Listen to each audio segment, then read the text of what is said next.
Ndugu zangu, nilipopokea mwaliko huu sikusita kukubali, kwa kuwa natambua umuhimu wenu katika ujenzi wa taifa letu na ustawi wa wananchi kwa ujumla.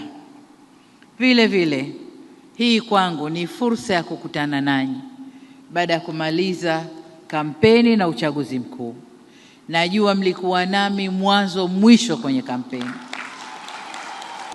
Mtakubaliana nami kwamba shughuli za mamalishe na babalishe zinastahili kutambuliwa na kuheshimiwa kwa hadhi inayolingana na mchango wao katika maisha yetu ya kila siku. Yale yaliyosemwa hapa ya kunyanyaswa, ya kusumbuliwa, na hayapaswi kufanywa kwa kundi hili.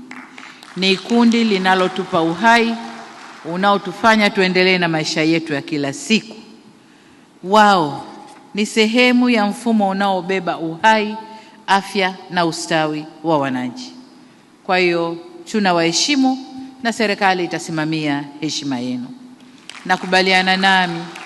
Nakubaliana nanyi kubadilisha jina kutoka mama ntilie baba ntilie kwenda mamalishe na babalishe, kwa sababu hicho ndicho mnachokifanya.